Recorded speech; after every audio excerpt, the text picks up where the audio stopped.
오늘은 박완서 작가의 단편 제2산이라는 소설을 읽어드리겠습니다. 제2산이라는 말은 다시 헤어진다는 의미죠. 만났다가 다시 헤어지는 상황을 말하는 것인데요. 만났다가 헤어지는 이유야 수도 없이 많겠죠. 정말 오래간만에 만났는데 만나고 보니 서로 어떤 이유로 실망을 하게 된다든가 하면 자연스럽게 다시 멀어지게 되지 않을까요? 오늘은 그런 이야기입니다. 감상하시는 동안 즐겁고 편안한 시간이 되시길 바랍니다. 그럼 작품 읽기를 시작하겠습니다.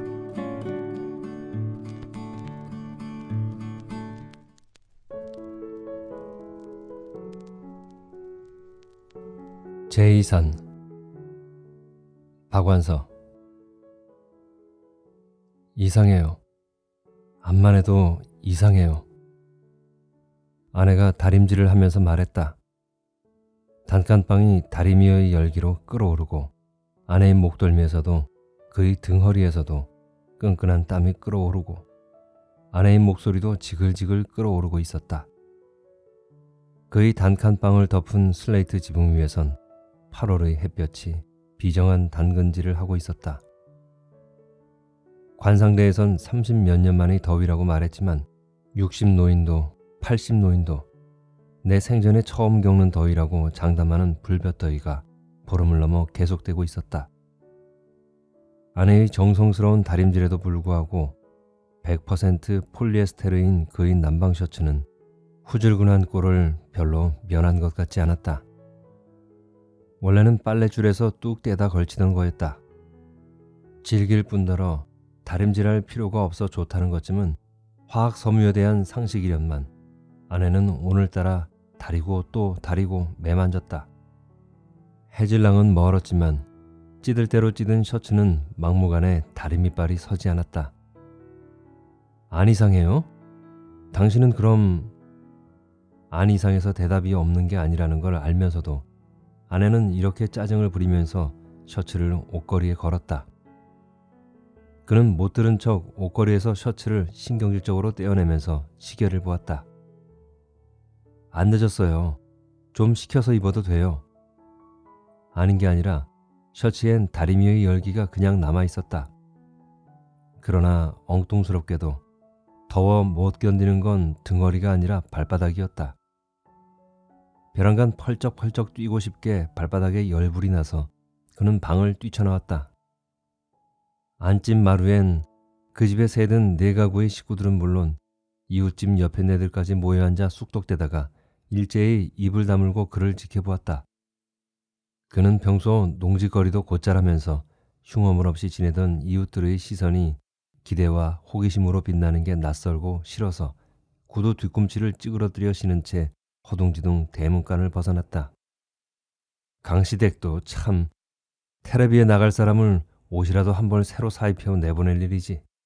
오늘은 어째 신수까지 전만 못하고 거칠하대요. 간밤에 웬 잠인들 제대로 잤겠소. 상관없어요. 이산가족은 배우들하고 달라서 몰골이 초라할수록 기분이 나게 돼 있으니까. 어여 텔레비나 켭시다. 강씨가 그래도 우리 동네선 처음 텔레비에 나가는데 우리들이 못 보고 놓치면 도리가 아니니께. KBS에서 만나는 게 아니라니까요. 호텔에서 만나잔대요. 왜? 이왕이면 방송국에서 만나지 않고? 아직 확실한 게 아니니까 미리 만나서 확인을 하려는가 봐요. 그쪽에선 조금도 급하게 굴질 않더래요. 옆에 애들이 찢고 까부는 소리에 아내가 조심스럽게 끼어들었다. 그래도 그건 무엇이냐. 호텔 위에서 만나자는 걸 보면 돈푼깨나 있는 사람임에 틀림이 없어요. 누가 알아요? 쥐구멍에도 볕들 날 있다고 강신에도 부자 친척 만나서 팔자 활짝 필라는지. 무슨 호텔루라고 하던가요? 드디어 주인 남자까지 옆에 네들 수다판에 끼어들어 아는 척을 하는 게 들렸다. 그러나 아내의 대답은 들리지 않았다. 아내는 대답을 안 하는 게 아니라 못하고 있을 터였다. 아내가 혓바닥이 뜻대로 구르지 않아 헛되이 입술만 쫑긋대고 있을 생각을 하니 또다시 발바닥에서 열불이 났다. 그도 마찬가지였다. 그도 지금 가고 있는 호텔 이름을 외울 수가 없었다. 그는 바지 뒷주머니에서 패스포트를 꺼내 주민등록증 뒤에 소중하게 감춰둔 종이 쪽지를 꺼냈다. 리버사이드 호텔, 리버사이드 호텔, 리버사이드 호텔. 그는 구구단을 외울 때보다 더 힘겹게 슬쩍슬쩍 컨닝까지 해가며 그 이름을 되풀이했다. 전화 목소리를 몇 번이나 되물어서 받아 쓴 거였지만 새삼 다시 긴가민가했다. 그가 이번 만남에 주눅이 든 것도 실은 리버사이드 호텔이란 전화 목소리를 도저히 흉내낼 수 없을 때부터였다. 만남이 이렇게 빨리 쉽게 이루어진 것부터가 꿈에도 생각 못한 일이었다. 텔레비전은 연일 오늘도 7가족이 만났다거니 15가족이 만났다거니 했지만 실은 못 만나는 가족이 그 10곱은 된다는 걸 그는 알고 있었다. 어려서부터 쭉 그늘과 불운 속에서만 살아온 그는 확률 10분의 1의 제비뽑기에 당첨될 자신이 없었다. 아마 행운의 확률이 10분의 9라고 하더라도 그는 10분의 1의 불운 쪽으로 자신을 처리하는 걸 되레 자연스러워했을 것이다. 더구나 그는 아직 텔레비전에 출연하기도 전이었다.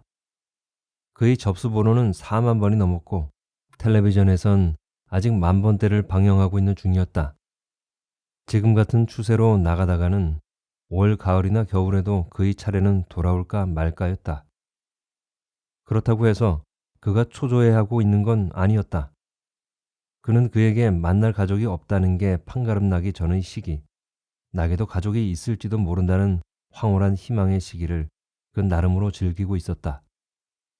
육친의 포옹, 체온, 손길, 눈물, 목매인 소리, 그런 것들을 그는 자주 떠올렸고 그와는 생전 무관한 걸로 알았던 그런 것들과 이제는 어느 만큼 친근해져서 어쩌면 망각한 자신의 기억 속에서 떠오르는 게 아닌가 하는 생각이 들 지경이었다. 전화의 목소리는 그가 이렇게 친근하게 간직하고 있는 육친의 목소리하고는 얼토당토하는 거였다. 참고 참았던 정과 한이 한꺼번에 분출하는 것처럼 원색적인 목소리 대신 냉정하고 지적인 목소리는 그를 주눅부터 들게 했다. 실례지만 댁이 몽동필이요? 뭐 몽동필이요? 아, 그 사람? 아니 그 이름 안 쓰는 지가 벌써 언제라고요? 그런데 댁은 뉘신데 그 옛날 이름으로 저를 찾으신대요? 그는 놓은 지 얼마 되지도 않은 주인집 전화로 그에게 처음 걸려온 게 웬 뚱딴지 같은 전화인지 옆에 바싹 붙어 앉은 주인 영감 눈치부터 보여서 이렇게 더듬거렸다. 그보다 오히려 먼저 눈치를 챈 안집 영감이 답답한 김에 자기 가슴을 꽝꽝 치면서 이상가족, 이상가족 이라고 애타게 힌트를 주었다. 강렬한 호기심으로 주인 영감의 얼굴이 딴 사람처럼 생기 있어졌다.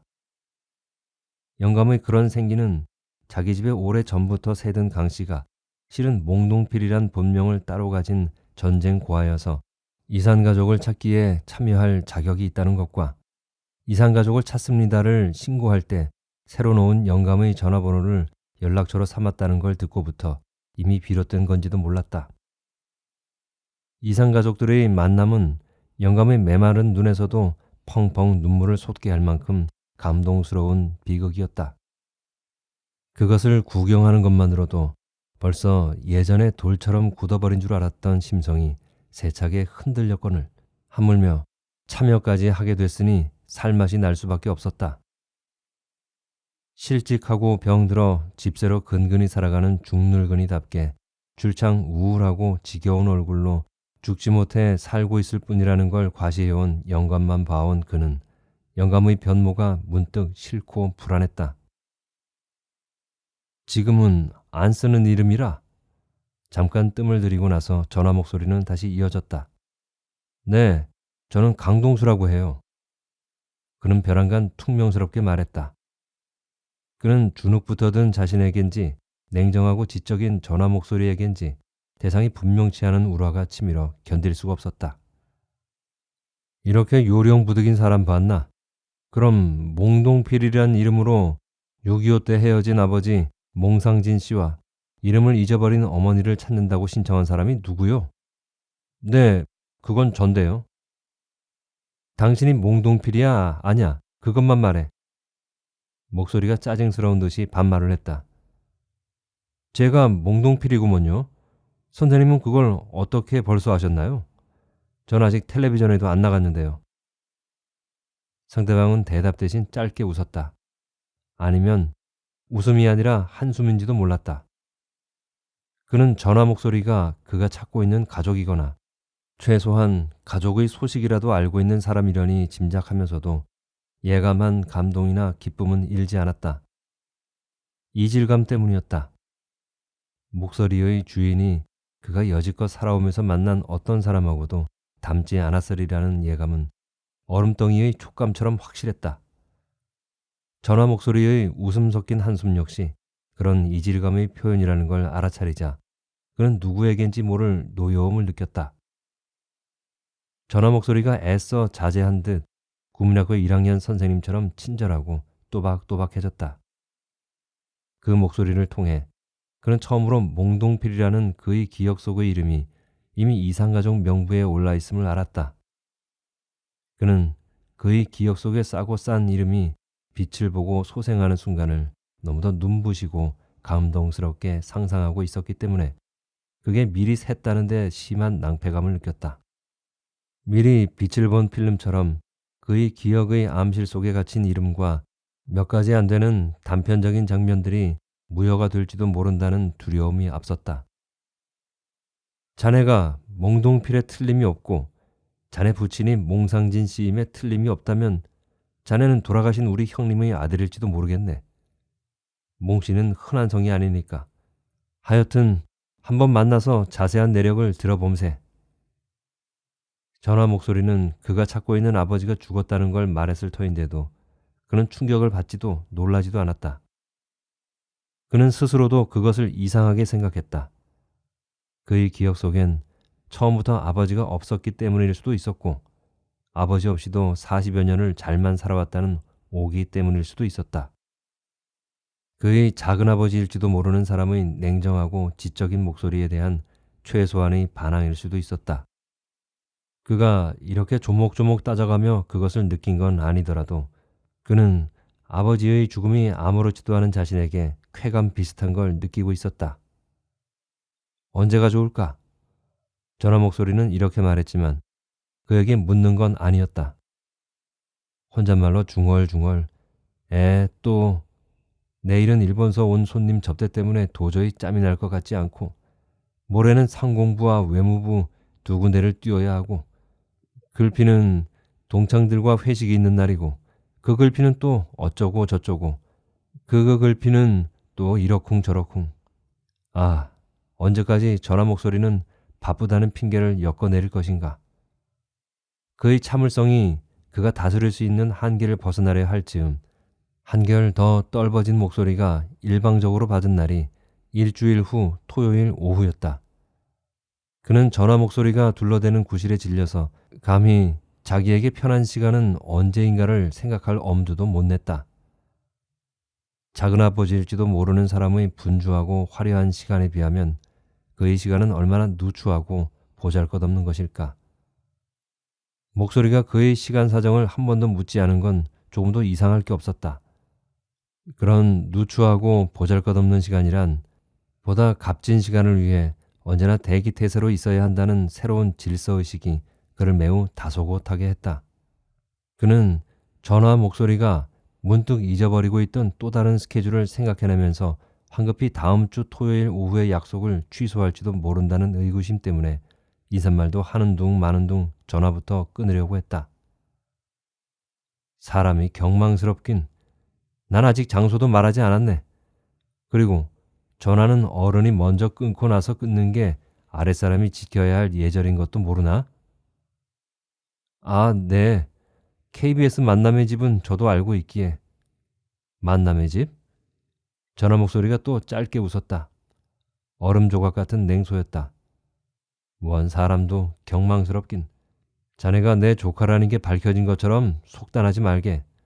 설사 그게 확실하다고 해도 난 그런 데 나가서 쇼 부릴 생각 없네. 우린 채통 있는 집안이거든. 목소리가 이렇게 점잖게 그를 타이르고 나서 일방적으로 정한 만날 장소가 바로 리버사이드 호텔이었다. 그는 생전 처음 듣는 그 호텔 이름을 알아들을 수도 흉내낼 수도 없어 염치 없이 몇 번이나 되물어야 했다. 되묻는 대로 몇 번이고 대답은 해주었지만 점점 불친절하고 경멸하는 투가 되어갔다. 그는 죄송해서 어쩔 줄을 모르면서도 열심히 혀끝을 입천장에 갖다 대는 데까지는 흉내냈지만 그 다음 소리로 이어지기가 안진뱅이 일어서기보다 더 힘들어 헛되이 끙끙거렸다. 그가 그 소리를 그렇게 못 알아들은 건 그의 생활 감정과는 동떨어지게 이국적이고 세련된 고유명사인 때문도 있었지만 아직도 만남의 집에 대한 꿈이 남아 있어서였다. 이상가족 찾기가 시작되고 나서 그는 비로소 그가 왜 살아왔는지 알 것 같았다. 그가 견딘 오랜 고독과 신산과 궁핍이 휘영한 라이트를 받으면서 온 세상에 심금을 울림으로써 그의 보잘것없는 생애가 순간적이나마 위대성을 획득할 수 있기를 그는 믿어 의심치 않았다. 아직도 그 빛나는 순간에 대한 미련 때문에 그는 애써 그 혀 꼬부라진 소리를 귓전에서 밀어내려는 건지도 몰랐다. 그러나 전화 목소리는 집요하고도 참을성이 있게 그가 리버사이드를 끝까지 복창하는 걸 듣고서야 그게 어디 있다는 걸 대강 일러주더니 전화를 끊었다. 수화기를 놓자마자 주인 영감이 한꺼번에 여러 가지를 알고 싶어 했다. 드디어 식구를 찾은 게야? 이리로 당장 온대? 아니지, 참 KBS로 나오라고 했겠지? 아무렴 이왕이면 KBS에서 만나야지. 사람이 어떻던가? 반가워서 울지? 참, 아버지야, 형님이야? 전화 목소리가 되게 거만한 걸로 봐서 돈푼께나 있는 사람 같던데 내 말이 틀렸나? 내가 따라 나가줄까? 자네 왜 그래? 아이들 말짝으로 벙찐 얼굴을 하고 있으니. 아직 확실한 게 아니니까 좀 잠자코 계세요. 그는 이렇게 볼멘 소리를 해서 영감을 섭섭하게 하고는 휑하니 제 방으로 내려갔다. 가슴께가 멍든 것처럼 쓰렸다. 아이들은 나가 놀고 아내는 시장에서 돌아오기 전이어서 그의 방은 텅 비어 있었다. 이상하도록 조용한 오후였다. 방 안은 후덥지근했지만 미미한 움직임도 눈에 안 띄는 정적에 그는 오한 비슷한 걸 느꼈다. 아내가 궁금해해야 할 테지만 다시 시장에 나가기가 싫었다. 그와 아내는 시장에서 그의 셋집 골목 어귀까지 뻗어나온 무허가 노점에 미싱을 한 대 놓고 헌옷을 고치는 일을 하고 있었다. 고장난 지퍼를 갈아달고 뜯어진 솔기를 박아주는 잣달한 일로부터 판타롱을 고쟁이식 바지로 고치는 일, 월남치마를 쌍둥 잘라 미니스커트 만드는 일에 이르기까지 일거리는 손 놓을 새 없이 연달아 있는 편이었다. 그러나 워낙 빈촌이라 싹을 많이 못 불러서 겨우 4식구밥이나 먹을 만했다. 그의 희망은 월세방을 면하고 전세방을 얻는 것하고 언제 어떻게 될지도 모르면서도 쏠쏠이 뜯기는 것만 많은 노점을 면하고 단 반평이라도 좋으니 시장 속에 허가 맡은 가게터를 가져보는 거였다. 언감생심 가족을 찾고 고아 신세를 면할 수 있길 바란 적은 없었다. 그건 그의 꿈속의 꿈이었을 뿐 현실적인 희망은 아니었다. 그의 방은 그동안 변한 게 조금도 없었다. 가난 때문에 단조로웠던 개구장이 두 아들 때문에 어수선했다.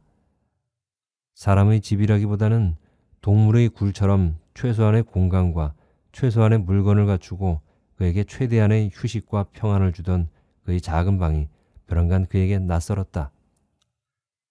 그는 낯가림 많은 아기처럼 울상을 지었다. 그의 낯가림은 거의 공포에 가까웠다.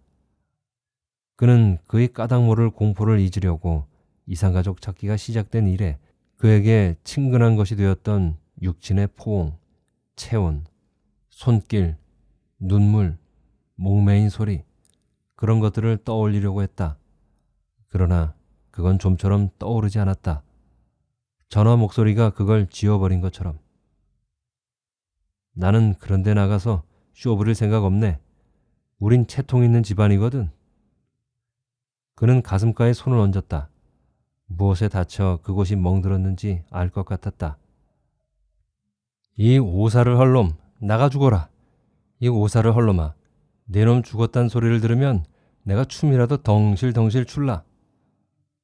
한 집에 새든 여편네가 마당에서 악다구니를 치는 소리가 들렸다. 그 여편네는 하나밖에 없는 아들하고 앙숙이어서 이름 대신 오사를 할 놈이었다. 한 집에 살면서도 아무도 그 아들의 이름을 몰랐다. 아들은 일찌감치 빗나가서 며칠씩 안 들어오기도 했고 며칠씩 방구석에서 빈둥대기도 했다. 그러다가는 돈이나 물건을 훔쳐가지고 나간다고도 했다. 가끔 제 애미한테 손찌검까지 한다고도 했다. 그는 아내에게 그런 소리를 듣고도 애미보다는 아들에게 동정하는 마음이 가곤 했다. 애미가 하도 몰인정하고 고약하게 생겨서였다.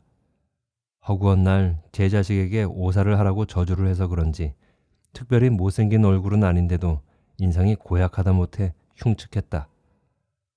아들이 오사를 해 죽으면 춤을 덩실덩실 추겠다고 허구한 날 험담을 하고 다니는 여자가 눈물을 끝도 없이 철철 흘리는 모습은 기괴하고 감동스러웠다. 여러 가구가 새들어 사는 집에 컬러 텔레비전은 안집에 한 대밖에 없었다. 보통 때는 각기 제 방에서 흑백 텔레비전을 보았지만 이상가족 찾기가 방영될 때만은 너도 나도 안집 마루에 모여들어 그 기막힌 광경을 총천연색으로 보려들었다. 그럴 때면 제 서름 한두 가지 없는 사람이 없어서인지 내남적 없이 눈물이 흔했다. 그 중에서도 그 옆에 내는 흡사 눈물로 세수를 하는 것처럼 얼굴 전체로 눈물이 범람했고 욕설이 그치지 않던 입은 가끔 실룩거리기만 할 뿐 조용했다. 생긴 거와 마음씨가 함께 고약한 그런 옆에 내도 울릴 만큼 그 비극은 진실했거늘 쇼를 부린다니. 그는 그와 그의 이웃이 그 진실성에 절대적인 신뢰감을 갖고 있는 것을 쇼 부린다고 비웃을 수 있는 사람이 무조건 두려웠다. 그건 도대체 어떻게 생긴 사람이기에 그럴 수 있을까 하는 호기심조차 없이 그냥 두려웠다. 그런 두려움도 그 전화 목소리의 주인공이 그의 친척일지도 모른다는 기대 이전의 문제였다. 어떻게 됐어요? 아내가 등 뒤에서 물었다. 가게 비워놓고 못하러 들어왔어? 그는 역정을 내면서 돌아섰다. 문 밖이자 부엌이고 부엌이래야 마당 한 귀퉁이를 반투명의 푸른 빛나는 플라스틱 판자로 둘러쳐서 겨우 비바람과 딴 가구의 이목이나 가리게 해놓은 곳이었다. 때마침 석양 무렵이었다. 긴장으로 약간 오그라든 것 같은 아내의 얼굴에 송알송알 돋아나는 땀방울까지 선명하게 보였다. 복중의 강렬한 저녁 햇살이 플라스틱의 푸른 빛을 통과하면서 부엌 속을 방금 막이 오른 무대처럼 비현실적인 밝음으로 조명하고 있었다. 가슴에 멍든 자국이 온몸으로 퍼지면서 그는 아내에게 고통스러운 애정을 느꼈다. 마치 잔혹한 고문의 현장처럼 무시무시한 밝음 속에 아내는 울상과도 같고 궁상과도 같은 얼굴로 조용히 서 있었다. 그는 아내에게 기쁜 소식을 알리되 쇼 부린다는 말만은 빼야겠다고 순간적으로 결정했다. 그 말만 빼면 충분히 아내를 기쁘게 할 줄 알았건만 그렇지가 않았다. 아내는 그날부터 여지껏 줄창 이상하다는 타령을 했다. 한 걸음에 달려오든지 당장 달려오라고 하지 않고 일주일 후에나 오라는 걸 이상해했고 만나는 장소가 KBS가 아니고 요상한 이름의 호텔인 걸 이상해했다. 그가 일주일 내에 가르쳤건만 아내는 여지껏 리버사이드 호텔을 복창하지 못했다. 아내는 이상해하는 김에 엉뚱한 의심까지 하려 들었다. 혹시 친척을 가장한 사기꾼한테 걸려들지도 모른다는 아내의 의심을 그는 우리가 사기당할 게 뭐가 있느냐는 말로 눈쳐주려 했지만 아내의 의심은 좀처럼 사그라지지 않았다. 사기당할 게 왜 없어요? 재봉틀도 있고 적금 통장도 있고 금반지도 있잖아요. 그들에겐 재봉틀이 큰 미천이었다. 가정용하고 달라서 오버로크도 되고 아무리 두꺼운 천도 척척 넘어가는 공업용 미식은 값이 비쌌다. 그들은 미싱을 2대 놓고 영업하기를 벌써 몇 년 전부터 계획해왔다. 그러나 그만한 목돈이 모일만 하면 꼭 마가 끼었다. 월세 보증금을 껑충 올려달라기도 하고 아이가 큰 돈 들 병을 앓기도 하고 사기를 당하기도 했다. 작년에 그가 믿거라 하던 친구에게 당한 사기로 또 한 번 목돈을 날리자 그 벌충을 하려고 아내가 한 푼을 쪼개 써가며 안달을 떤 덕에 거의 그만한 목돈이 모여가는 중이었다. 그때가 바로 마가 끼기에 가장 적절한 시기였다. 이상해요. 암만 해도 이상해요. 라는 아내의 떨리는 목소리엔 그들이 행복을 잡기 직전의 순간을 노리고 눈을 번뜩이고 있을 잔혹한 마귀에 대한 생생한 두려움이 서려 있었다. 그러나 그는 사기당할 걱정 같은 건 안 했다. 아내도 그와 전화 목소리와의 통화 내용을 직접 들었다면 그런 걱정을 하는 대신 더 나쁜 생각을 했을지도 모른다. 그 목소리의 냉담하고 지적인 인상에 비하면 그에게서 돈을 사기친 친구는 차라리 인간적이었다. 골목은 드물게 사람의 자취가 없었다. 대낮이라서 그늘이 한 뼘도 없기 때문일 게다. 양쪽으로 회색빛함에 군데군데 낮은 대문이 달린 긴 골목길은 활등처럼 굽으면서 큰 길로 면해 있었다. 큰 길은 근처 시장이 미처 수용 못한 잡상인들을 차지어서 더럽고 시끌시끌하고 늘 활기에 넘쳐 있었다. 바로 그의 일터였다.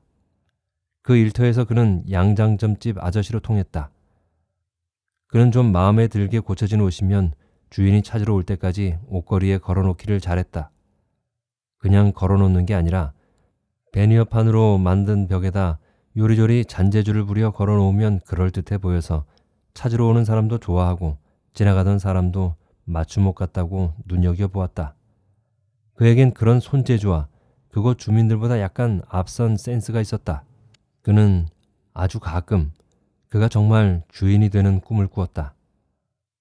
그는 아직도 구두 뒤꿈치를 찌그러뜨려 신은 채 시장거리를 망연히 바라보았다. 골목 어귀를 통해 바라볼 수 있는 건 시장거리의 극히 작은 일부였지만 그는 액자에 든 풍경화를 보듯이 전체를 볼 수가 있었다. 고기의 놀던 물처럼 한 번도 객관적으로 볼 수 없었던 시장거리를 처음으로 남의 일처럼 바라보면서 그는 그곳 삶의 치열함에 문득 오한 같은 전율을 느꼈다. 내가 왜 이러지? 그는 그 기분 나쁜 오한 때문에 비로소 제정신이 돌아왔다. 그는 엎드려서 손가락으로 구두 뒤꿈치를 세우면서 집안에서 들리는 목소리에 귀를 기울였다.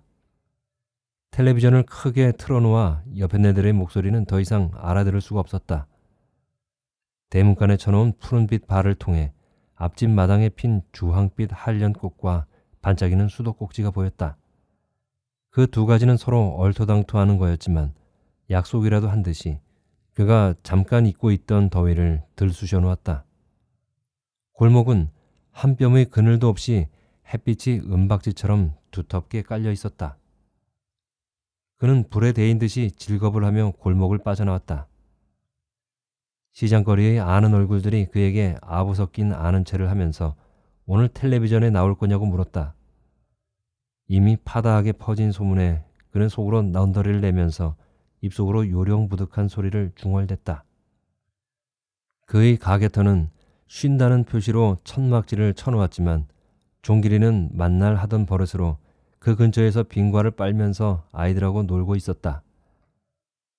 종길이는 그의 6살짜리 막내인데 눈만 뜨면 시장 바닥에서 놀았다. 종길이보다 한두 살 위로 보이는 녀석이 막대기에 고등어 대가리를 꿰들고 종길이 귀에다 연방 뭐라고 쑥덕대는 꼴이 뭔가 좋지 않은 장난질을 사주하고 있는 것 같았다. 곧 종길이가 그 징그럽고 비린 걸 칠 벗겨진 목마를 시장 한가운데 갖다 놓고 타는 아이가 없어 음악만 틀어놓고 졸고 있는 할아버지 등허리나 접시, 양념통 나부랭이를 신문지 2장쯤 되는 자리에 벌려놓고 퍼덕거리고 앉아 목쉰 소리로 골라 잡아 500원, 자 싸구려 싸요. 백화점에서 5,000원 아니면 만져도 못 보는 고급 그릇이 단돈 500원. 늘 외치는 깨건보 아줌마의 바지치마인지 핫팬츠인지 분간 못할 통넓은 반바지 가랑이 사이에 집어넣다가 얻어터질 게 뻔해서 그는 종길이를 툭 건드리며 아는 척을 했다. 형아는 어디 갔냐? 같이 놀지 않고. 종고기 새끼, 땡 새끼. 종길이는 그를 쳐다보지도 않고 이렇게 욕부터 했다. 아마 형한테 따돌림을 당한 모양이다. 종길이한테 뭔가를 시키고 있던 큰아이만이 누런 이를 드러내고 싱긋 웃으며 그를 쳐다보았다. 그는 얼른 이마에 땀을 닦으면서 시장거리를 빠져나갔다. 전화 목소리는 리버사이드 호텔이 얼마나 찾기 쉬운가를 이렇게 강조했었다. 서울에서 살면서 제3한강교 모른다곤 못할 테고 제3한강교 건너자마자 가장 눈에 잘 띄는 곳에 우뚝 솟은 건물이라네. 찾고 자시고 할 것도 없어. 간판은 붙었겠죠? 간판? 강 건너기 전서부터 보이게 높직이 붙었고 말고. 그렇게 가르쳐 줬음에도 불구하고 그는 매우 상식적인 간판을 매우 상식적인 높이에서 찾았으므로 낯선 강남 일대를 헤매고 헤매다가 결국은 이 사람 저 사람에게 물어서 목적지까지 갈 수가 있었다. 워낙 일찍 나왔기에 망정이지.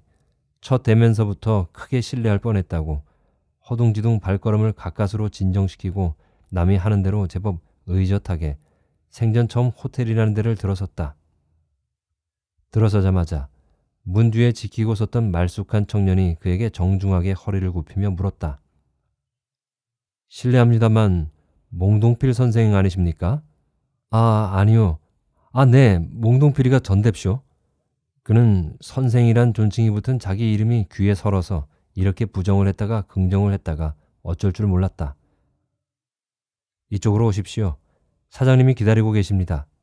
그는 청년이 인도하는 대로 유리를 깔아놓은 것처럼 매끄럽게 번들대는 대리석 바닥을 엉금엉금 지나서 한결 걷기 편하게 카펫을 깔아놓은 커피숍으로 들어섰다. 청년이 곧장 걸어가는 구석자리엔 반백의 점잖은 신사가 이쪽을 날카롭게 노려보고 있었다. 자네가 몽동필인가? 신사가 물었다. 노신사의 눈길이 흔들리는 걸 보면서 그는 신사가 바로 전화를 건 당사자라고 생각했다. 네, 제가 몽동필인뎁쇼. 선생님은 그럼... 내가 저번에 전화 걸었네. 앉지. 뒤에 두 손을 모으고 서 있던 청년이 얼른 그가 앉기 쉽도록 의자를 빼주었다. 노신사가 청년에게 나가 있으라고 눈짓을 했다. 청년이 비껴나고 노신사와 단둘이 마주 앉게 되자 그는 가슴이 울렁거리고 입속이 탔다. 웨이터가 얼음물을 갖다 놓았다. 내가 침까지 바싹 마르게 목이 탄다는 걸 어떻게 알았을까? 그는 그걸 신기해하며 얼음물을 달게 마셨다. 그런 그를 신사가 자세히 뜯어보기 시작했다. 동필아, 내가 죽지 않고 살아있었구나. 동필아. 이렇게 목맨 소리로 불러줄 때를 그는 이제나 저제나 조마조마한 마음으로 기다렸다. 어쩌면 어른이 부르기 전에 아랫사람이 먼저 어른을 알아보고 큰 절을 올리는 게 예의요 순서일지도 모른다는 생각도 들었다. 그는 어떤 게 맞는 절차인지 몰라 텔레비전에서 수없이 본 상봉의 장면을 떠올리려고 애썼지만 아둔한 아이가 시험지만 받으면 여지껏 공부한 게 깜깜절벽이 되듯이 아무것도 생각해낼 수가 없었다. 유리컵 속엔 자갈만한 얼음이 하나 남아있을 뿐인데도 그는 다시 목이 탔고 입속이 끈끈했다. 그는 갈증과 갈망을 동시에 느꼈다. 그가 갈망하는 게 무엇인지는 그 자신에게도 확실치가 않았다. 확실한 건 다만 자신의 갈망이 결코 채워지지 않으리라는 예감뿐이었다. 자네가 식구들과 헤어질 당시의 일 중 생각나는 게 뭐 좀 있나? 이름을 정확하고 기억하고 있으니까 말인데. 이윽고 신사가 물었다. 전화로 들을 때보다 한결 부드러운 목소리였다. 그러나 신사의 부드러움엔 그가 여지껏 사귀고 섞여서 살아온 가난하고 못 배운 사람들이 그것과는 판이한 위험이 서려 있었다. 그제서야 그는 아차, 중대한 실수를 저질렀다는 걸 깨달았다. 그는 조바심 때문에 중대한 걸 까먹고 있었던 것이다. 30여 년 동안 헤어졌던 가족이 서로 알아보기 위해선 통성명보다 한 조각의 공통의 기억이 훨씬 더 중요하다는 걸 텔레비전을 통해 수없이 보아왔으면서 그걸 까맣게 있다니. 그는 뜻하지 않은 자신의 실수 때문에 주눅이 들었고 어쩔 줄을 몰랐다. 당황할수록 자신의 기억은 숨고 엉뚱한 나무의 기억들이 그의 속에서 빛을 발하기 시작했다. 바다가 보이는 집에 살았댔어요. 그 말 한마디로 뜨겁게 얼싸하는 모자를 본 적도 있었다. 바다가 보이는 집이 이 나라에 어디 한두 집일까마는 그 모자의 바다는 두 사람만이 공유할 수 있는 특별한 바다이리라. 모자의 바닷가엔 아들이 4살 적에 쌓은 모래성이 30여 년을 허구한 날 넘나드는 파도에도 아랑곳 없이 옛 모습 그대로 남아있을 테고, 모자의 바다는 아무리 비바람이 거센 날도 엄마의 자장가보다 높은 소리로 울지는 못하리라. 아침은 아침대로, 저녁도 저녁대로 모자의 바다는 얼마나 아름다운 황금빛으로 또는 장밋빛으로 물들 것인가. 모자의 바다에 대한 그의 찬탄은 끝이 없어 자기도 모르게 치사스럽게도 그 한 조각을 슬쩍 자기의 것으로 하고 있었다. 집 옆으로 철길이 지나갔어요. 하루에 2번인가 3번 기차가 지나갈 때마다 만세를 부른 생각이 나요. 그 말 한마디로 언니야, 순덕아 하면서 통곡하는 자매를 본 적도 있었다. 그 말 한마디로 그의 마음속에서도 이미 오래전에 자취를 감추고 폐자 처분된 칙칙폭폭 삑 소리도 요란하고 뿜어대는 연기도 무시무시한 구식기차가 문득 산모퉁이를 돌아 다시 나타났다. 그가 있던 고아원에서도 기찻길이 보였다. 그곳 아이들이 기차를 보고 한 일이란 주먹으로 드립다 못된 신용을 해보이며 음란한 쌍욕을 퍼부어대고 낄낄대는 게 고작이었음에도 불구하고 자매의 기차의 기적은 그에게 오래도록 은은한 여운으로 남아 그의 윤영기도 기차를 보면 만세를 불렀고 먼 미지의 나라를 꿈꿔쓰려니 하고 있었다. 넌 어쩌면 그렇게 너희 할아버지를 빼닮았냐? 노신사가 한탄처럼 이렇게 혼잣말을 했다. 자네를 벼랑과 너로 고쳐 부르는데 놀란 그의 눈과 신사의 눈이 마주쳤다. 그는 신사의 표정에서 극명한 혐오감과 그의 기억 속에 30여 년을 잠겨 한 번도 떠오른 적이 없는 어떤 얼굴이 떠오르는 걸 동시에 보았다. 그 얼굴은 떠오르려 할 때마다 한사코 그가 떠다 밀었기 때문에 오래전에 익사했어야만 했다. 그는 움찔하면서 그가 부러워한 나무의 아름다운 기억에 가렸던 자신의 어두운 기억을 싫든 좋든 떠올릴 수밖에 없었다. 어떤 할아버지 뒤를 따라간 생각이 나요. 키가 크고 어깨가 구부정하고 목소리가 괄괄하고 구두쇠였어요. 지독하게 더운 날이었는데 아이스케이크 하나만 사달라고 아무리 졸라도 못 들은 척하고 내 손목을 잡아 끌었어요. 아이스케이크가 너무 먹고 싶어 안 사주면 안 가겠다고 땅에 주저앉아도 봤지만 그 구두쇠 할아범을 당할 순 없었어요. 짐짝처럼 질질 끄는데 어떡해요? 그렇게 먹고 싶은 아이스케이크 하나 안 사주면서 자기는 역전해서 막걸리를 2사발이나 안주도 없이 들이켜대요. 그리고 기차를 탔어요. 기차 속에도 아이스케이크 장수가 있었는데 안 사주고 자기만 또 소주를 한 병 사서 마셨어요. 어디만치 가서 기차를 내렸어요. 낭중에 안 거지만 거기가 춘천이었어요. 시골길을 또 한참 걸었어요. 아이스케이크도 안 사달랬는데 할아범이 날 업어주대요. 거진 다 가서였어요. 업고 가다가 또 선술집에 들어가서 이번엔 할아범 혼자 술만 먹지 않고 나한테도 국밥을 사주고 많이 먹으라고 했어요. 바로 고아원 올라가는 언덕 아래였어요. 고아원은 언덕 위에 있었고 우리가 지나온 철길이 빤히 보였어요. 고아원의 아이들을 돌봐주는 할머니하고 할아범이 좀 아는 사이였나 봐요. 둘이서 따로 뭐라고 한창 의논을 하고 나서 할아범이 날 떼어놓고 가버렸어요. 난 거기서 크면서 할아범이 날 그곳에다 팔아먹었다고 생각했었는데 더 크니까 고아원이 돈 주고 아이 사는 데가 아니라는 걸 알게 되었어요. 할아범 말고 딴 사람 생각은 안 나요. 식구들은 더 어렸을 때 잃어버렸나 봐요. 할아범이 날 고아원에 데려다 주기 전에 같이 살던 사람들도 식구들은 아니었어요. 밥도 조금밖에 안 주고 어떤 땐 골방에 가두어 놓고 하루 한 번도 밥을 줄까 말까였으니까요. 맨날 배가 고팠고 구박받은 생각밖에 안 나요. 할아범은 아마 그 집 사람들한테 돈을 받고 날 고아원에 갖다 줬을지도 모르겠어요. 고아원 할머니는 나중까지 나한테 잘해주고 내 이름이랑 아버지 이름이랑 잊어버리지 않도록 일깨워주고 학교 다니게 되니까 이름을 한자로 쓰는 법까지 가르쳐주면서 제가 글쎄 좋은 집 자식이라는 거예요. 그때 제가 좀 철이 났어도 부모님에 대해서 뭘 좀 알아두는 건데 제가 철도 나기 전에 그 할머니는 돌아가셨고 할아범도 다시는 안 왔어요. 절 거기 맡기고 가면서는 자주 오마더니 거짓말이었어요. 전 그래도 철길로 기차가 오는 걸 볼 때마다 할아범 생각을 했었는데 달리 생각할 사람이 있어야 말이죠. 할머니가 돌아가시니까 정부 칠 데가 없어서 큰아이들 꿰는 대로 도망쳐서 이리저리 돌아다니면서 별의별 짓 다 하면서 살았죠.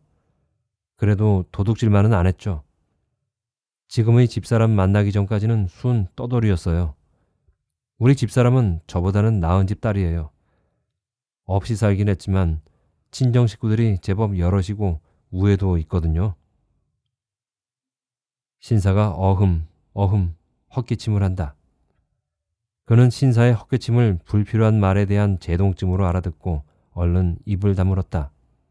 아내 자랑은 그 자리에 불필요한 말일 뿐더러 변변치 못한 위인으로 보일 수도 있는 실수라는 걸 뒤늦게 깨달았다. 그러나 아직도 못다한 말이 남아있는 것처럼 속이 개운치 않고 목구멍이 간질간질했다. 그에게도 어두운 기억만 있는 게 아니었다. 책이 많은 방과 햇빛 쏟아지는 마루와 재미나는 장난감과 엄마 아빠의 자애롭고도 감질나는 미소와 부드럽고 달콤한 간식의 기억이 그에게도 있었다. 그러나 그 후의 구박받고 굶주린 암울한 기억에 비해 그것은 너무나 희박했고 더군다나 그 어두운 기억과 도무지 연결이 안 돼서 그는 그 아름다운 기억이 정말 있었던 일이 아니라 조작했을지도 모른다는 혐의를 자신에게 걸고 있었다.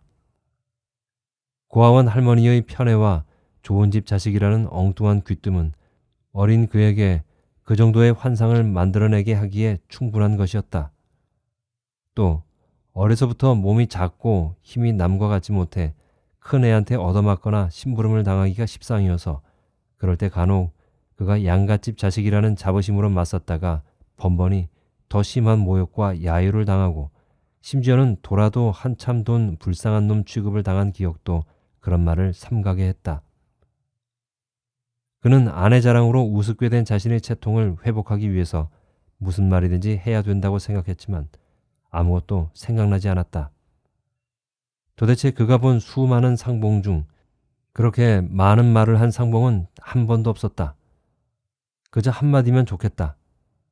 바다가 보이는 마을, 기찻길 옆 오막살이, 귀 뒤에 남은 부스럼 자국, 손목의 파편 자국, 어려서 부르던 별명 중 어느 한 가지만 맞아떨어져도 혈육은 단박 한 가닥의 의심을 거두고 얼싸안게 돼 있었다. 그들이 믿는 핏줄의 끌어당김에 비해 의심은 최소한 신중함에도 못 미치는 미약한 것이었다. 그는 그의 긴 이야기를 하면서 내내 이제나 저제나 하고 기다렸다. 그가 본 그 엄청난 감동의 순간이 그의 것이 될 수 있기를. 신사의 냉정하고 지적인 목소리가 원색적인 목매임으로 바뀌기를.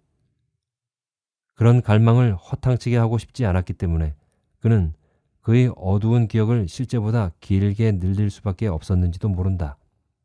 그러나 그의 이런 절망보다 더욱 확실한 건 그의 갈망이 결코 채워지지 않으리란 예감이었다.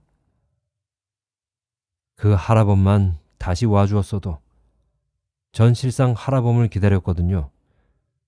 구두소에다 술주정뱅이 할아범이었지만 그 할아범만이 내가 누구라는 걸 알고 있을 것 같았으니까요.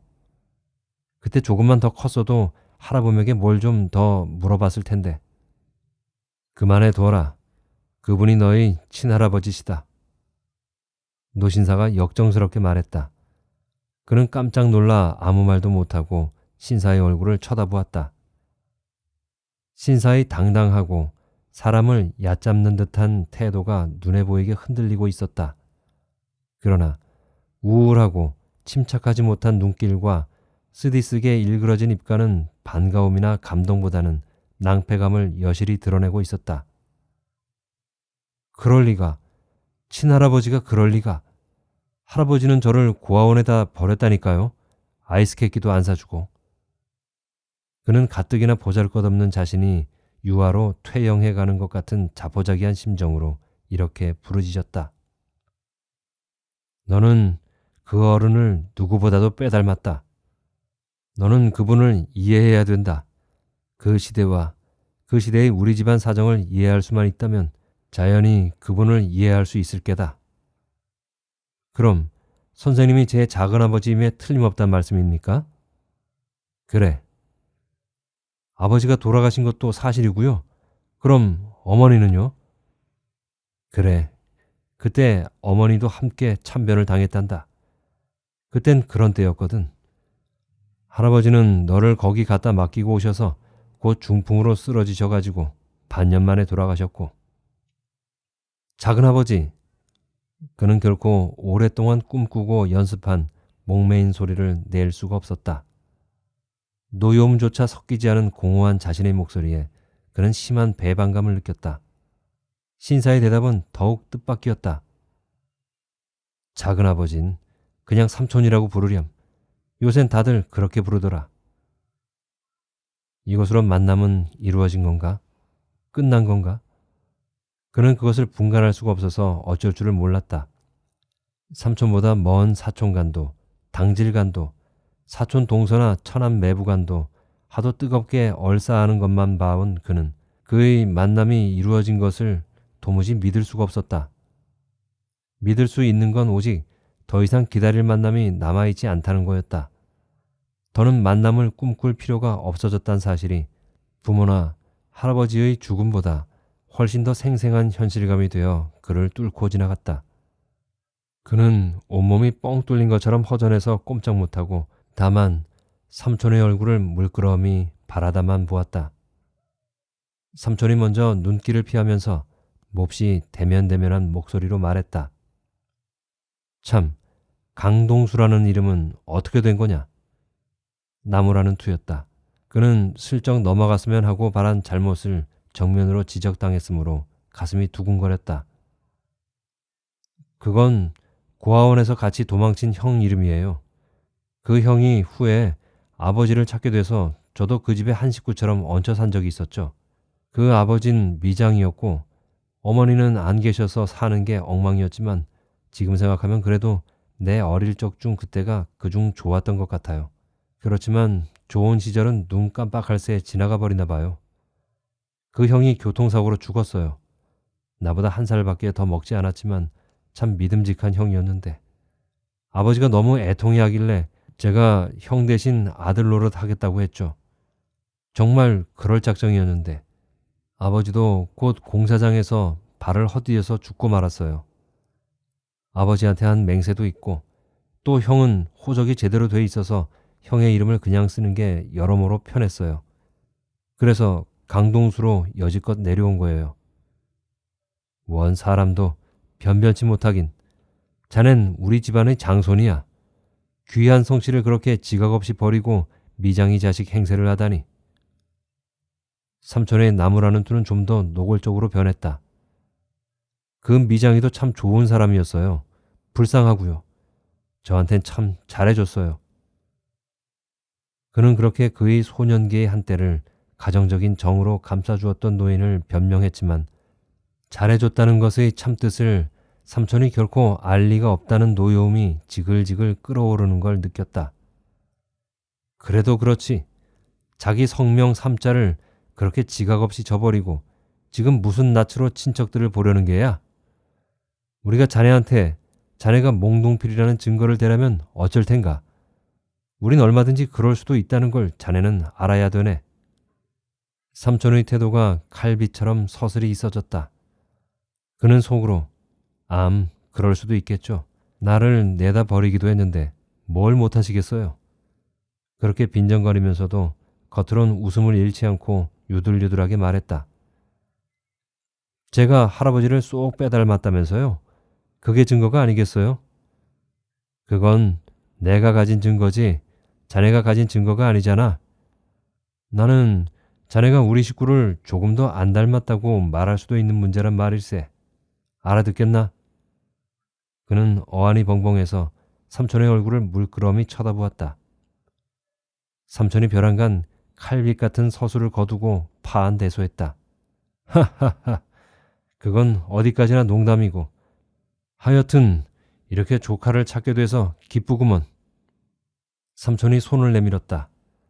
그는 망설이다가 마지못해 손을 내밀었다. 삼촌이 그의 손을 잠시 잡았다 놓았다.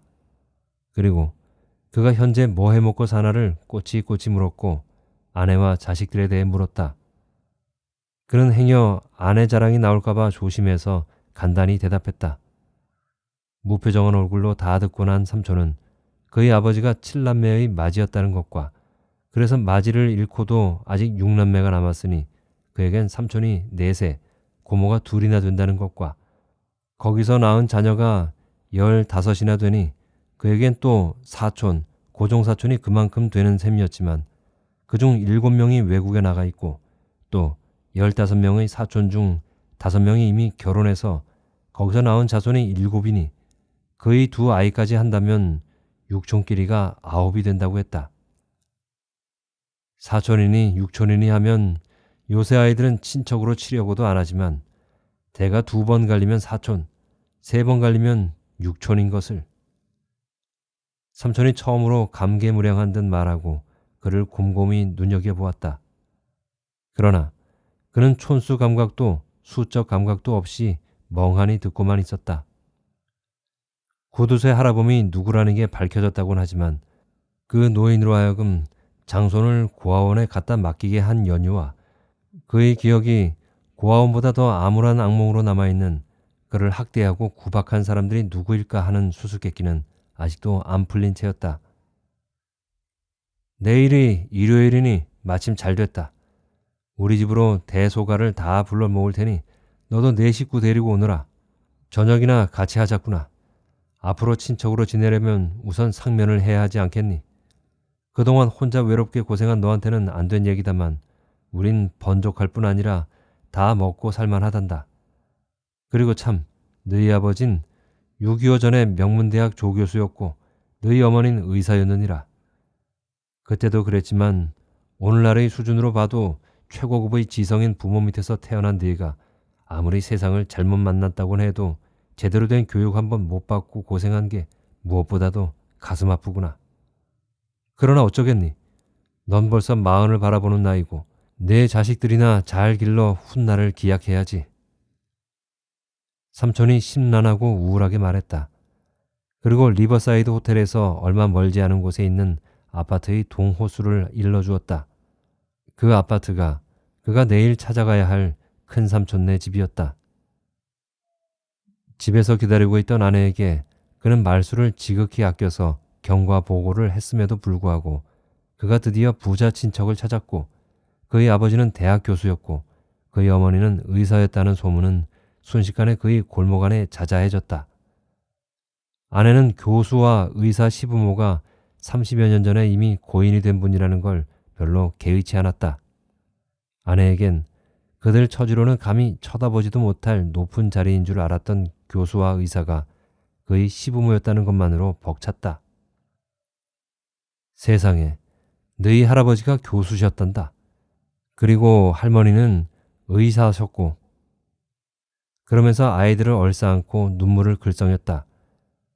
그녀에게 있어서 교수와 의사는 죽음을 초월해서 자손에게 불멸의 빛을 던질 수 있는 그런 높고 빛나는 자리였다.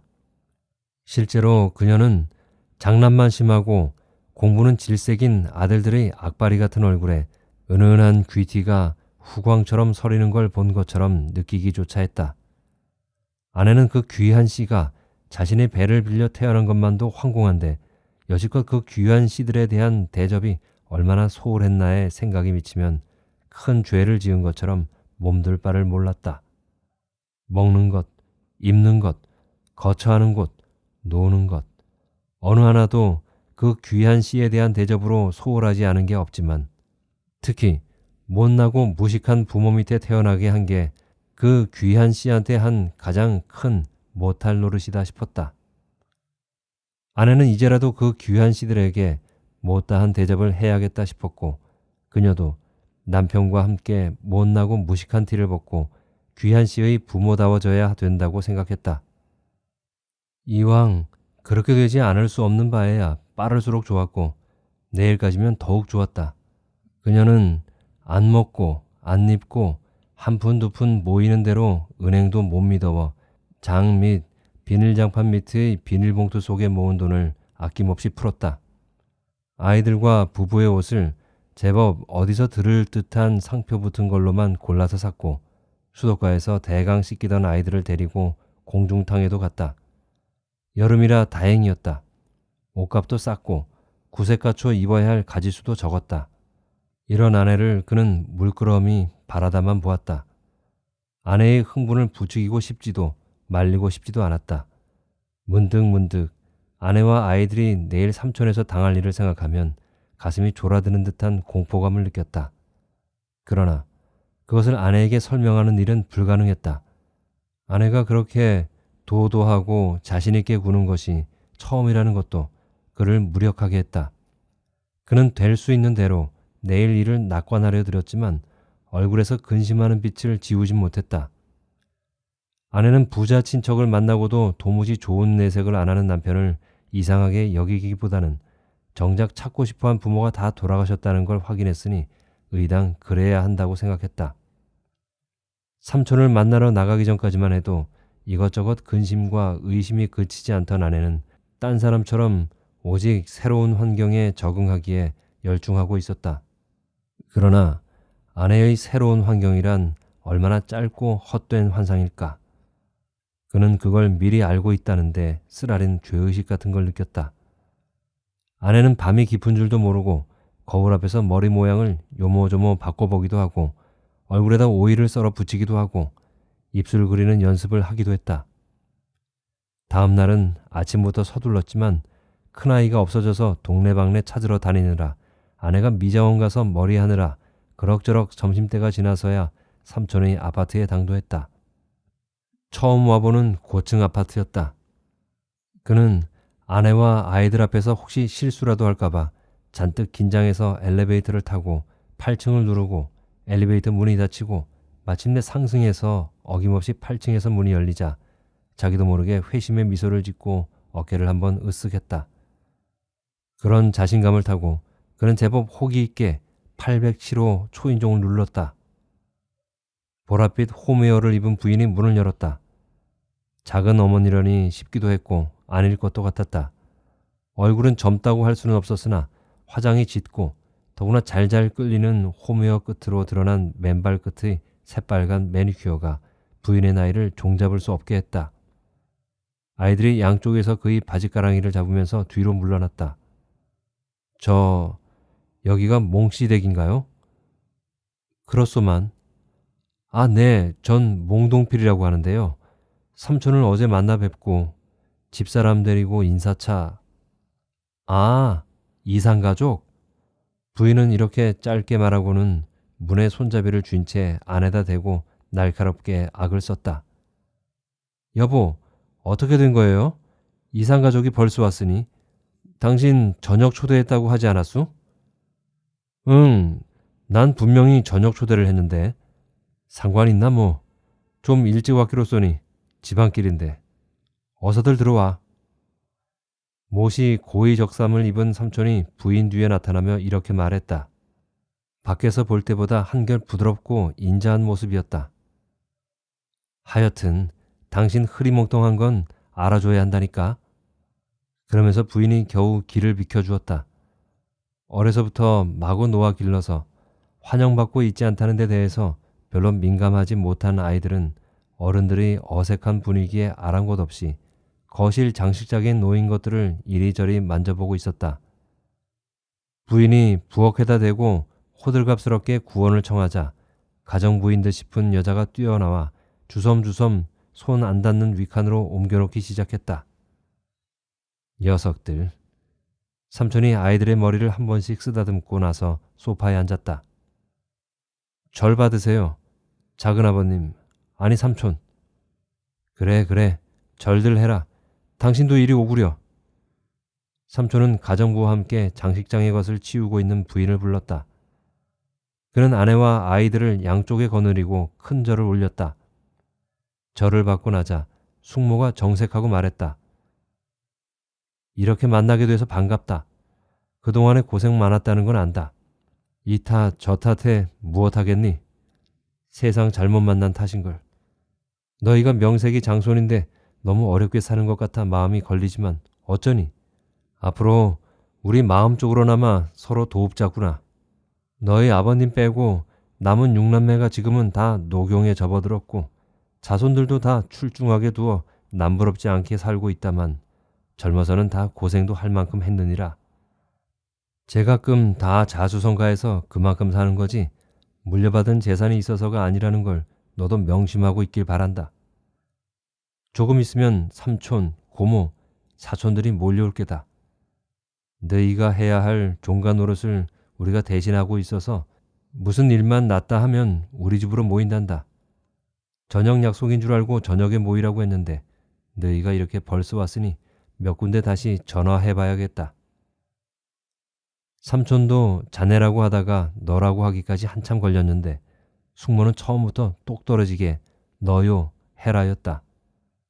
나이를 분간할 수 없는 짙은 화장 때문에 똑 떨어진 헤라가 귀에 거슬리다가 아이들 나이를 물으며 머리를 쓰다듬는 손이 거의 노파의 손인 걸 보고서야 안도감 비슷한 걸 느꼈다. 과일이 나왔다. 숙모가 여기저기 전화를 걸고 가정부를 슈퍼마켓에 보낸 사이에 남자아이 둘이 들어왔다. 다녀왔습니다 하면서 비닐백에서 수건과 수영 팬티를 꺼내놓는 걸로 봐서 이 집에서 살고 수영장에 다녀온다는 걸 알 수 있었다. 그 아이들은 거실인 낯선 손님을 본 척도 안 하고 부엌으로 들어가 냉장고 문을 열고 주스 깡통을 하나씩 따들었다. 이리 온, 인사드려라. 이번에 새로 찾은 당숙 아저씨란다. 당숙 아저씨가 뭐야? 이상가족이지. 그래, 이상가족이다. 요새 아이들이 당숙이 뭔지 알 리가 없지.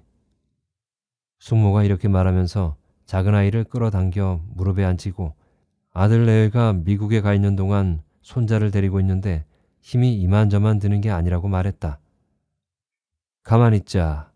그러니까 너희 애들하고 우리 애들하고는 육촌간이로구나. 너희 애들이 8살, 6살이랬지? 우리 애들은 7살, 5살이니까 꼼짝없이 아웃 노릇 해야겠네. 어디 키 좀 대볼까? 대보나 마나였다. 키뿐 아니라 몸집까지 7살이 8살보다 5살이 6살보다 월등하게 컸다. 삼촌 내외가 손자와 종손자의 뒤바뀐 키와 몸집의 차이를 바라보면서 흐뭇하게 미소 짓는 걸 덩달아 그도 가까스로 웃었지만 가슴속은 무두질하듯 쓰렸다. 그의 아들의 체력의 열쇠는 어떤 괄시보다도 그를 참혹하게 했다. 형아하고 같이 내 방에 가서 놀렴. 싫어.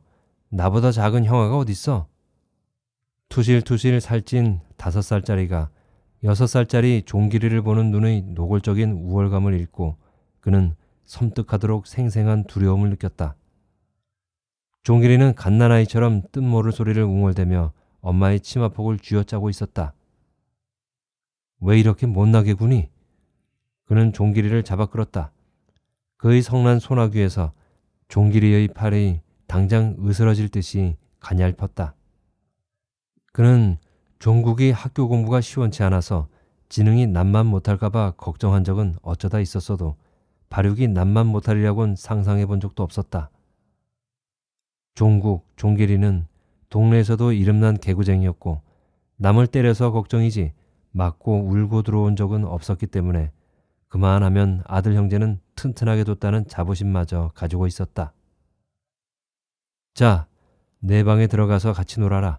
동화책도 보여주고 장난감도 빌려주고 가지. 그래도 아이들이 어른들보다 훨씬 쉬이 사귀고 친해질 테니 두고 보렴. 그래, 형아라고 부르기 싫으면 안 불러도 좋아.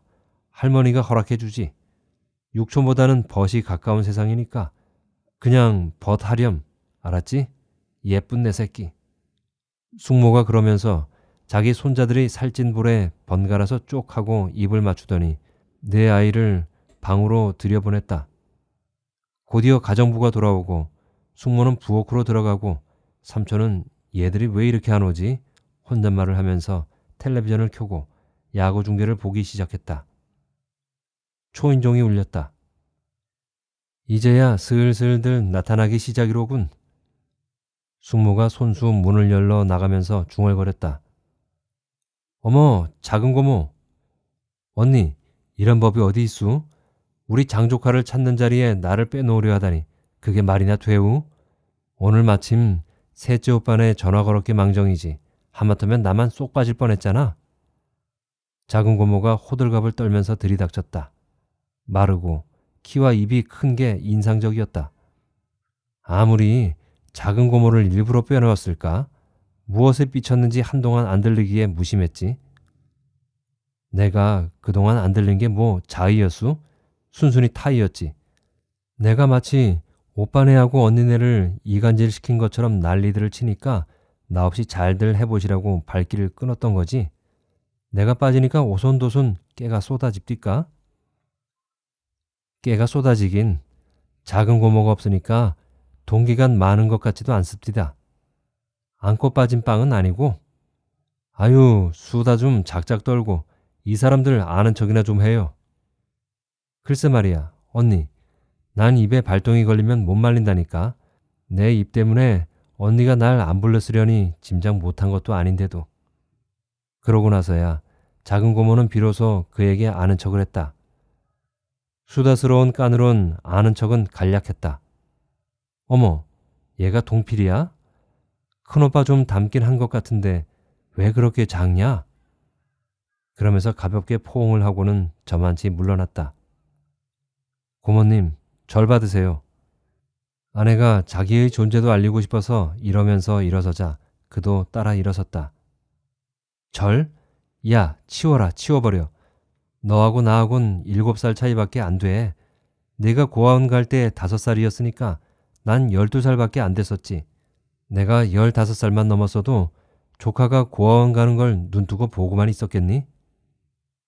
고모, 말을 그렇게 하는 게 아니에요. 그럼 그때 15살 넘은 딴 형제들 꼴은 뭐가 되우? 또 쟤네 아버지 어머니가 그렇게 되고 나서 졸지에 맏자식 맏며느리 노릇을 해야 했던 우리 꼴은 뭐가 되고? 누가 언니 오빠더러 뭘 했수? 돌아가신 아빠가 다 처리를 잘못해서 쟤를 저 꼴로 만든 거지. 고모가 한숨을 푹 쉬고 그를 측은한 듯 바라보았다. 고모, 쟤네도 먹고 살만 하고 처자식도 잘 두었으니 괜히 마음 해프게 동정할 것 없어요. 저 꼴이라니 남의 자존심을 무시해도 분수가 있지. 시끄러. 어떻게 된 게 너만 왔다 하면 집안이 시끄러워지냐? 삼촌이 듣다 못해 텔레비전을 끄고 안방 쪽으로 들어가 버렸고 숙모도 찔끔해 부엌으로 들어갔다. 오빤 나만 보면 역정이더라. 그래도 여기가 친정이라고 나도 참 벨도 없지. 벨도 없어. 동필아, 너만 고아로 자란 게 아니야. 나도 고아로 자란 거나 마찬가지란다.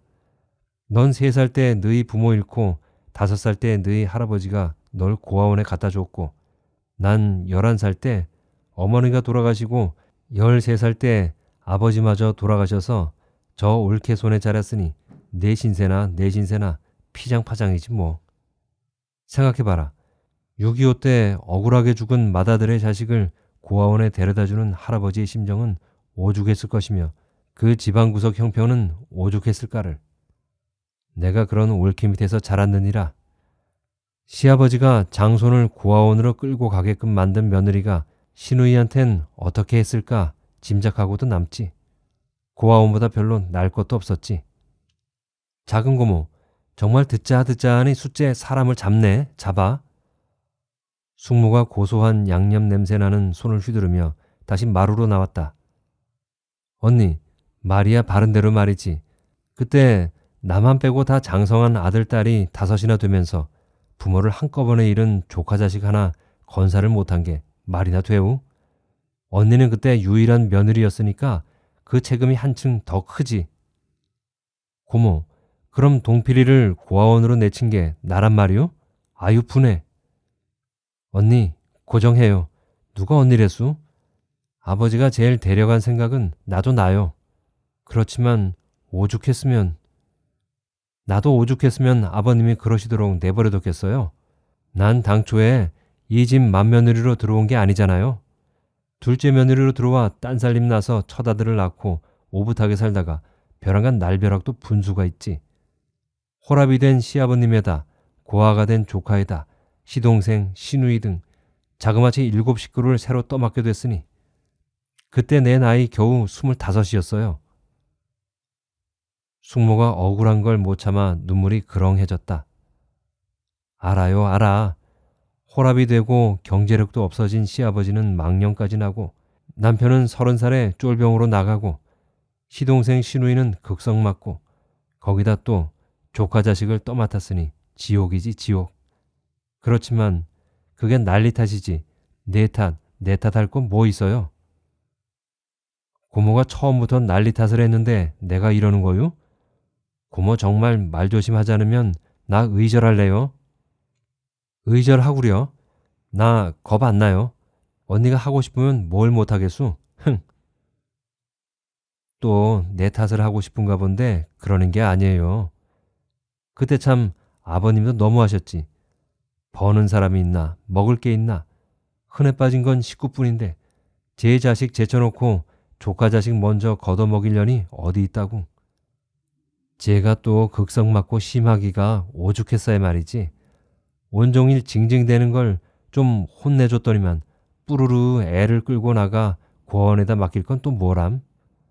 마음씨를 그렇게 쓰니까 당장 중풍에 걸려 그 고생을 하다가 돌아가셨지. 아이, 지긋지긋해. 언니, 그럼 우리 아빠가 벌을 받아 중풍에 걸렸단 말이오? 아빠는 쟤를 할아버지의 삼촌의 고모가 득식을 쟤를 고아원에 갖다 주고 와서 심화를 끓이다가 중풍에 걸린 거예요. 왜 이래요? 그만둡시다. 고모하고 입씨름해서 한 번도 이겨본 적이 없으니까. 동필이한테 미안하구나. 이런 꼴을 보여서. 내가 다시 설명 안 해도 내가 벌어진 까닭은 대강 짐작했을 줄 안다. 어떻게 그런 일이 있을 수 있었나 분하고 야속할지도 모르지만 누구의 잘잘못을 따질 게 아닌 줄 안다. 그땐 그런 시대였어. 너희 부모님은 전쟁통에 돌아가셨고 너는 전후에 버려졌고 평상시에는 상상도 못할 일이 밥 먹고 잠자는 것처럼 일상적으로 생기는 게 난리통이란다. 고모, 제 앞에서의 채통을 생각해서라도 이쯤 해두는 게 어때요? 숙모가 이렇게 슬쩍 눈치면서 두 사람을 번갈아 보았다. 언니, 그때 사정은 나도 이해해요. 그렇지만 우리들이 다 이만큼 살면서 이제야 얘를 찾는 건 너무했잖우. 이제야 찾다니요. 모르는 소리 작작해요. 오빠가 제대하고 취직하고 살림이 필만하니까 곧 얘 먼저 찾았어요.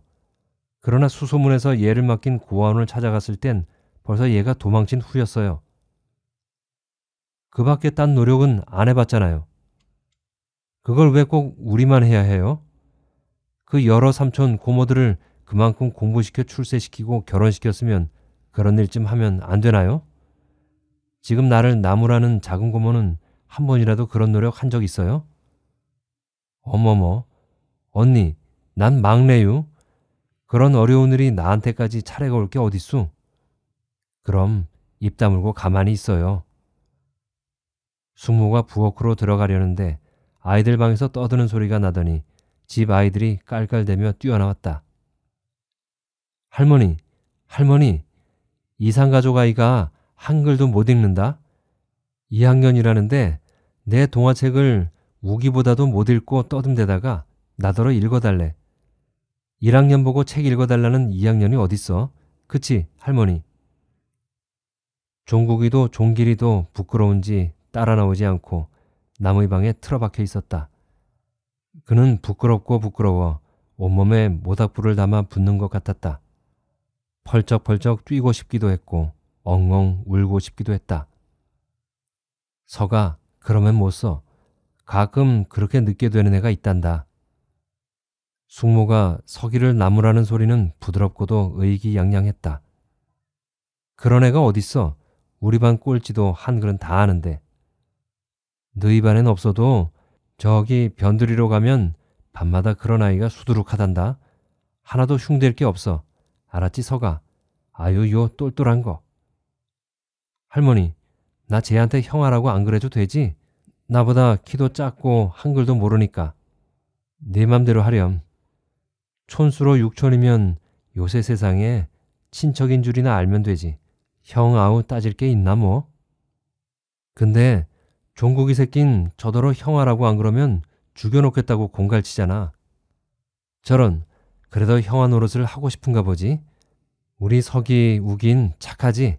들어가서 싸우지 말고 잘 놀아라. 아이들이 들어가자 어느 틈에 나와있던 삼촌이 말했다. 너는 이왕 못한 공부다만 내 자식들은 대학 공부를 시켜야 뒤끝이 있지 않겠니? 딴 건 못 보태줘도 너희 아이들 대학 갈 때 학비는 수렴을 내서라도 부담할 테니 공부를 잘 시키도록 해라. 원, 2학년이 되도록 한글을 못 깨치다니. 예, 그건 정말 너무했다. 아무리 없이 살아도 2학년짜리가 한글을 못 깨친 걸 내버려 둔 데서야 말이 되니? 이 집 애들은 영어도 척척 읽는다. 그치 언니? 고모가 한술 더 떴다. 그는 복받치는 울음을 참느라 이를 악물고 눈만 꿈뻑였다. 이때 아이들 방에서 째지는 비명소리가 들렸다. 어른들이 뛰어갔을 때 종국이는 서기를, 종길이는 우기를 깔고 앉아 드립다 패주고 있었다. 죽어, 이 새끼.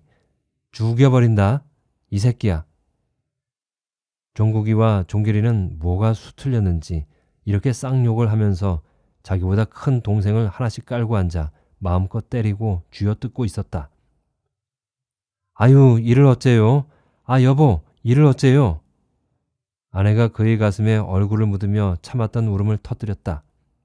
크나큰 비애와 짜릿한 쾌감이 그를 옥죄어 그는 꼼짝을 못했다.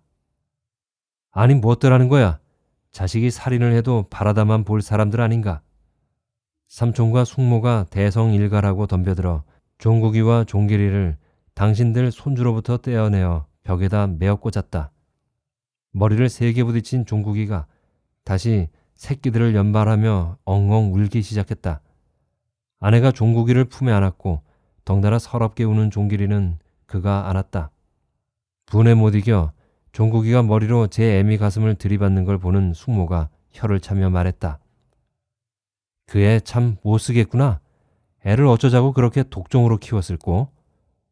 그가 아내에게 눈짓을 했다. 아내는 몸부림치며 우는 아이를 억지로 끌고 밖으로 나갔다. 종국이는 동네에서 울음 끝이 질기기로 소문난 애였다. 종길이의 울음은 곧 그쳤지만 아빠의 무릎에 꼭 붙어 앉아 꼼짝을 하려 들지 않았다. 아내는 어디만치 멀리 갔는지 좀채 돌아오지 않았다. 숙모가 매맞은 당신 손주를 위로하기 위해 커다란 초콜릿을 하나씩 나누어주는 김에 종길이에게도 하나 주면서 미제다 라고 안 해도 될 말을 했다. 종길이는 널빤지같이 생긴 데다 땅콩이 박힌 초콜릿을 순식간에 먹어치우고는 더 먹고 싶은지 배고프다고 칭얼대기 시작했다. 점심도 안 먹고 왔는데 그럭저럭 저녁때가 되니 그럴만도 했다. 아이는 점점 더 몸부림을 치면서 보챘다. 그는 오냐 오냐 달래다 못해 나가서 뭐 사주마고 손목을 잡고 일어섰다. 너 아이를 그렇게 오냐 오냐 엉석을 받아 키우면 못 쓴다. 그럴 땐 그냥 울게 내버려 둬. 몇 번 마냥 울다 제풀에 그치면 저절로 그런 못된 버릇 안 하게 될 테니까.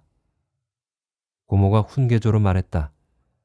그도 아이들이 좀 버릇이 없다는 걸 알고 있었고 그렇게 하면 버릇을 고칠 수 있겠거니 싶어 벼르고 있기도 했다. 그러나 새빵살이에선 아이를 울리는 것조차 자유스럽지가 못했다. 주인 영감은 더군다나 신경질이 심해 아이들이 칭얼대는 소리만 내도 당장 방을 내놓으라고 호통을 치기 일쑤였다. 이런 눈치 저런 눈치 보느라 아이들이 끽소리만 내면 오냐 오냐 하자는 대로 하거나 돈 몇 푼 줘서 밖으로 내보내다 보니 아이들 버릇이 그 모양이 됐다는 걸 집 지니고 있는 사람이 알 턱이 없었다. 그는 종길이가 칭얼대는 소리보다도 그 집 식구들의 훈계가 듣기 싫고 안 입고 와 슬그머니 아이의 손목을 잡고 삼촌네를 나왔다. 아내가 안 들어오는 게 걱정스럽기도 했고 그동안에 벌써 보고 싶기도 했다. 그가 두리번대며 아파트 현관을 나서려는데 자가용이 앞서거니 뒤서거니 두 대가 서더니 앞차에선 중년 부부가 두 쌍 내리고 뒷차에선 아이를 낳은 젊은 부부와 청년이 내렸다. 그들은 일행인 듯 서로 어울려서 이상가족이 어쩌고 우리 몽씨네가 어쩌고 떠드는 걸로 봐서 그를 상면하러 오는 삼촌, 사촌들이라는 걸 짐작할 수 있었다. 그러나 그는 모르는 척 그들과 엇갈렸다. 아파트 광장을 지나 놀이터가 있는 쪽 벤치에 아내와 아들이 꼭 붙어 앉아 있었다. 그도 그 옆에 앉았다. 놀이터에 가서 놀렴. 그는 턱으로 놀이터를 가리키며 말했지만 아이들은 시무룩하니 엄마 아빠의 옷자락을 놓으려고 하지 않았다. 종길이가 먼저 꾸벅꾸벅 졸기 시작했다. 그는 아이를 벤치에 길게 눕히고 무릎을 베어주었다. 아이는 두 손으로 그의 노타의 셔츠 자락을 움켜쥐고 잠이 들었다. 어느 틈에 해가 뉘엿뉘엿했다. 아내가 조용히 흐느끼기 시작했다. 마주 보이는 아파트의 무수한 창 중 하나가 주황빛 화염을 내뿜는 것처럼 보였다.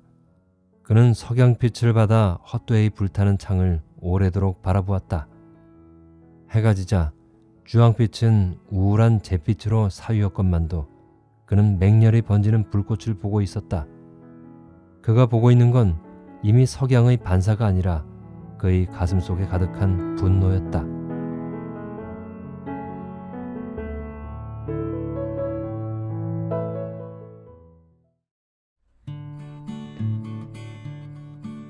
어떻게 들으셨나요? 이 소설은 이산가족의 현실적인 문제를 소재로 삼았습니다.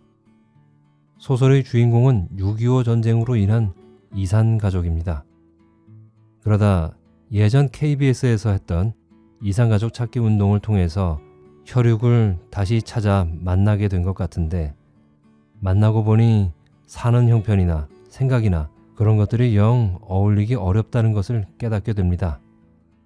혹시나 자신도 헤어졌던 아버지나 어머니 또는 혈육을 만나면 텔레비전에서 상봉하는 가족들처럼 울면서 멋진 재회의 장면을 만들어 보이지 않을까 하고 상상을 했지만 현실은 그렇지가 못했네요. 수십 년간의 헤어짐의 시간은 가까웠어야 할 혈육의 간격을 너무나 멀고 이질적으로 벌려놓았습니다. 그들 사이엔 당연히 있어야 할 혈육의 뜨거움과 눈물이 존재하지 않습니다. 주인공의 기대가 무너지는 것을 보면서 지금도 여전히 남아있는 우리의 전쟁의 비극을 다시 한번 생각해 보게 되었습니다. 아마 주인공의 가족들은 그 삼촌의 집으로 다시 들어가지 않았겠지요. 저는 개인적으로 바란다면 종국이와 종길이네 가족이 다시 그 삼촌네 집으로 들어가지 않기를 바랍니다. 지금까지 박완서 작가의 제2산이라는 작품을 읽어드렸습니다. 끝까지 함께해 주셔서 감사합니다.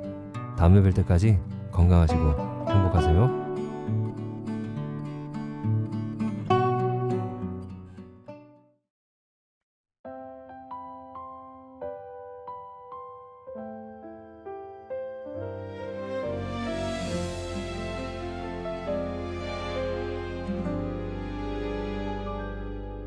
그대 곁에서 하루가 시작되고 아무도 모르는 우리만의 이야기 아침 햇살 속 그대의 미소 아무 말 없이 내 마음을 녹여 평범한 날이 특별해지는 이유 작은 것들 사이에서 찾은 행복 그대와 함께하면 다 돼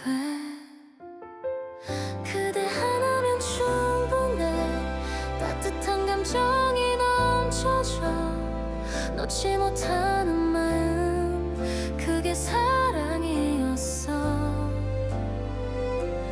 그대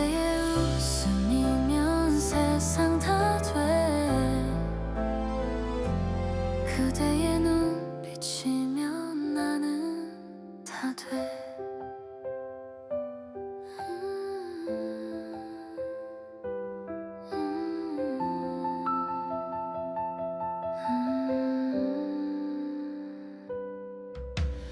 눈이 내린 날 우리가 걸었던 길, 그때의 온기를 아직도 기억해. 아무 말 없이 손잡고 걸었던 그때가 행복이었어. 작은 것들 사이에서 찾은 행복, 그대와 함께하면 다 돼. 그대 하나면 충분해. 따뜻한 감정이 넘쳐져. 놓지 못하는 마음, 그게 사랑이었어. 그대의 웃음이면 세상 다 돼. 그대의 눈빛이면 나는 다 돼. 잃고 싶지 않은 단 하나의 사랑, 그대.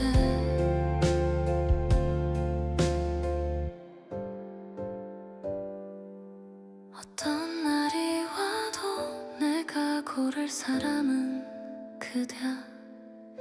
바라는 것 없이 그냥 곁에 있으면 다 돼. 그대 하나면 충분해. 따뜻한 감정이 넘쳐져. 놓지 못하는 마음, 그게 사랑이었어. 평생 그대 곁에서 사랑하고 싶어. 그대의 웃음이면 세상 다 돼. 그대의 눈빛이면 나는 다 돼. 그대와 함께하는 하루의 끝에서 행복은 그냥 여기 있었어.